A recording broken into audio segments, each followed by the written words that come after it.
A veces cuando pensamos en el cine de oro mexicano lo hacemos como quien abre un viejo álbum familiar.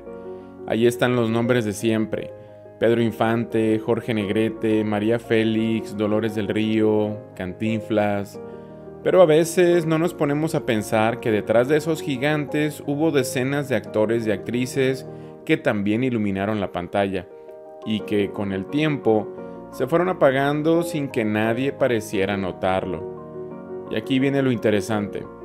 Muchos de ellos no desaparecieron porque les faltara talento ni porque no fueran queridos por el público, sino porque la fama, esa amiga caprichosa, a veces solo se queda con unos cuantos.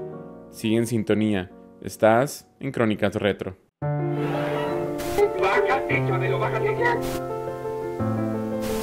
Ya no sé qué me gusta, ya no sé cuál es mi sexo, máteme.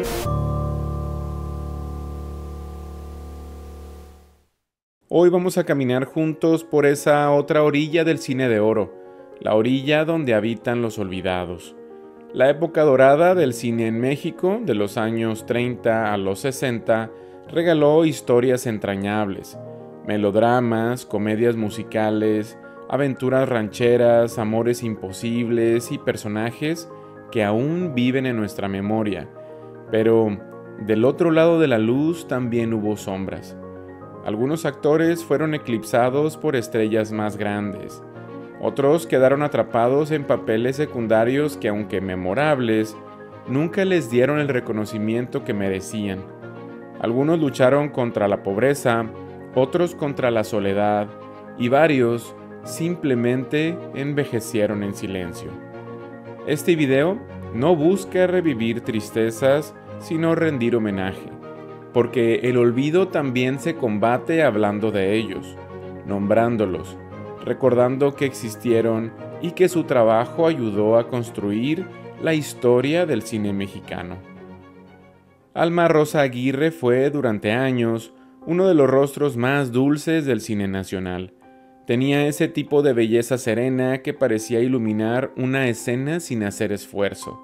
Actuó con Pedro Infante, con Tintán, con Luis Aguilar, nombres mayores, gigantes, y aún así, siempre estuvo un paso detrás de su hermana Elsa Aguirre, quizá una de las actrices más emblemáticas de la época. Lo curioso es que Alma Rosa no sufrió un escándalo ni un declive dramático, simplemente decidió retirarse. Se alejó del bullicio, de los reflectores, de la presión por seguir siendo joven eternamente. Murió casi centenaria, lejos del ruido, pero no del cariño de quienes aún recuerdan su mirada tranquila.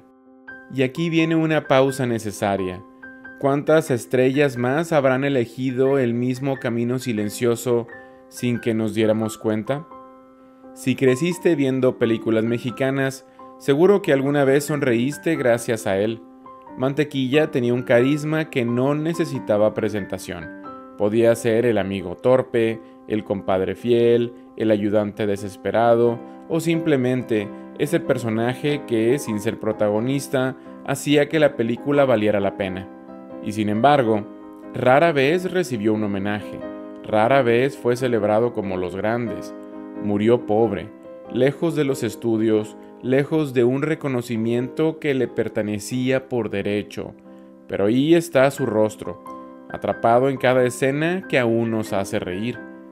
Y nadie lo comenta, pero personajes como él fueron los que sostuvieron las historias, los que le dieron humanidad al cine. Lilia Prado fue una de las musas de Luis Buñuel, y eso ya dice mucho. Su trabajo en Subida al cielo y La ilusión viaja en tranvía mostró una sensibilidad que pocas actrices tenían. Era versátil, podía ser sensual, graciosa y dramática, todo en la misma película. Pero el tiempo fue injusto con ella. Mientras otras actrices recibían premios tardíos, homenajes televisivos o ciclos completos en festivales, el nombre de Lilia fue quedando atrás, como si la propia industria no supiera qué hacer con una mujer que había desafiado estereotipos desde los años 50. Murió en 2006, sin el eco que merecía su trayectoria, Y aquí está lo verdaderamente triste. Hoy, muchos ni siquiera saben quién fue.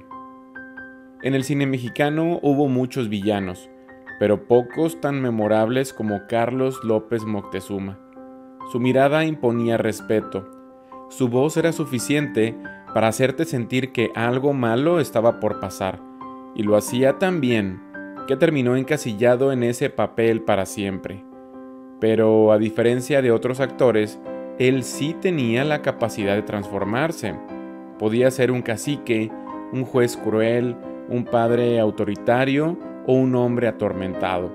Siempre entregaba algo distinto, siempre tenía presencia. Aún así, la industria lo relegó al rincón de los actores de carácter, esos que todos reconocen pero pocos celebran. Murió en 1980 sin grandes homenajes, aunque su legado vive en cada escena donde su sola presencia cambiaba el tono de toda la película. Rosita Quintana llegó desde Buenos Aires y terminó construyendo su vida en México. Fue actriz, cantante y una figura luminosa del cine de oro. Su voz era inconfundible y su presencia encantadora. Actuó junto a Infante, junto a Luis Aguilar, junto a otros tantos nombres que hicieron época. Y lo curioso es que a pesar de su enorme talento, su legado ha sido subestimado. Murió en 2021 y aunque hubo notas de prensa, su nombre sigue sin ocupar el lugar que debería en la memoria popular. Rosita fue un puente entre culturas, una artista completa, pero la historia, a veces, tiene mala memoria. Mapi Cortés llegó a México desde Puerto Rico, y lo curioso es que antes de que el cine de oro fuese cine de oro, ella ya estaba experimentando con la idea de la comedia musical moderna. Fue una de las primeras grandes estrellas femeninas del cine sonoro en México. Tenía un estilo fresco, casi atrevido para la época. Cantaba, bailaba, actuaba, improvisaba.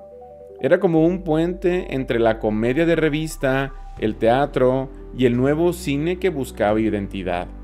Pero con el tiempo fue borrándose del mapa. Mientras otras actrices consolidaron su imagen en el melodrama clásico, Mapi quedó asociada a un tipo de cine ligero que fue perdiendo prestigio. Aún así, fue una pionera.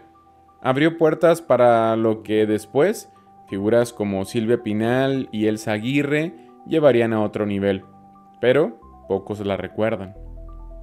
Esther Fernández fue, durante los años 30 y 40, una de las bellezas más puras del cine mexicano. No solo era fotogénica, tenía una presencia casi hipnótica. Su papel en Así es mi tierra le dio una popularidad inmensa. Y luego llegó su gran oportunidad, Hollywood. Y ahí viene lo que nadie comenta. Estuvo a nada de convertirse en una estrella internacional. Los estudios estadounidenses quedaron fascinados con ella. Su rostro, su estilo, su manera de actuar sin exageraciones. Pero las negociaciones se complicaron. México la reclamó de vuelta y el destino decidió otra cosa. Esther siguió haciendo cine, pero sin el impulso que pudo haber cambiado su vida para siempre. Su historia es de esas que duelen porque sabes que tenía todo, y aún así, el tiempo la fue enterrando. Cuando pensamos en villanos del cine de oro, solemos imaginar caciques, mafiosos u hombres crueles como López Moctezuma, pero Víctor Parra representaba otra cosa. Él era el villano social, el líder sindical corrupto, el político abusivo, el jefe que explotaba a los trabajadores. Era un antagonista más real, más cercano al México de mediados del siglo XX, y lo hacía con una fuerza impresionante. Tenía una mirada dura, una voz que imponía y una presencia que llenaba la pantalla. Participó en películas clave del cine de denuncia social, trabajando junto a directores que buscaban reflejar desigualdades y tensiones del país. Pero, pese a su importancia, su nombre fue quedando atrás. Hoy pocos lo recuerdan, aunque en su momento fue uno de los actores más sólidos de su generación. Lope Inclán venía de una familia ligada al teatro de carpa y al circo. Era espontánea, divertida, con un humor muy mexicano, muy natural. No necesitaba esfuerzo para hacer reír. Por su parte, Delia Magaña fue una de las cómicas más constantes del cine nacional.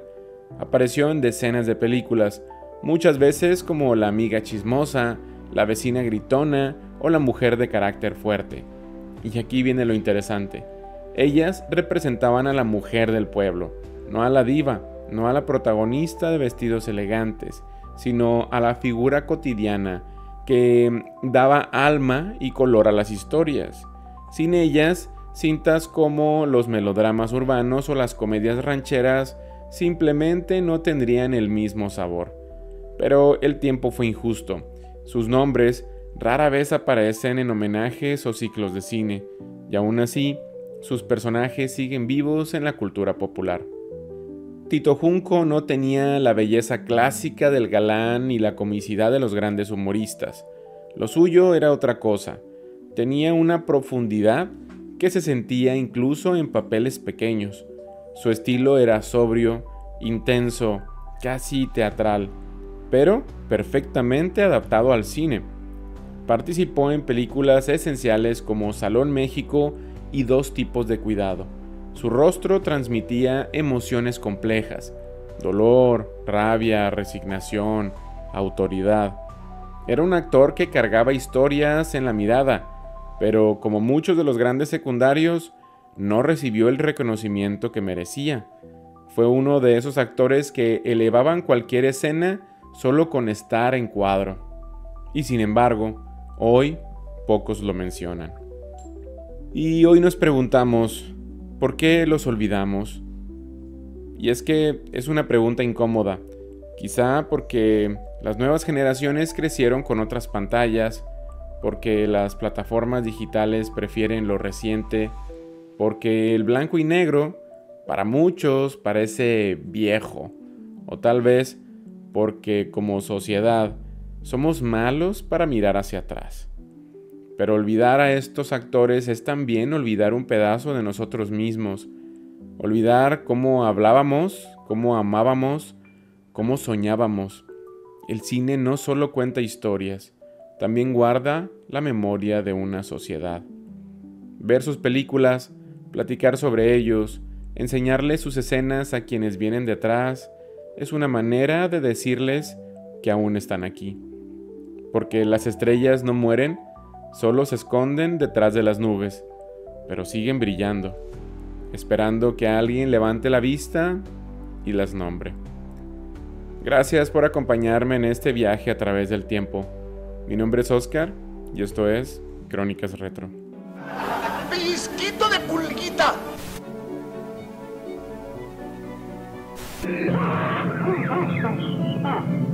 Que yo soy el marido. ¿Cuál marido? ¡Su marido! ¿Mi marido? Ay.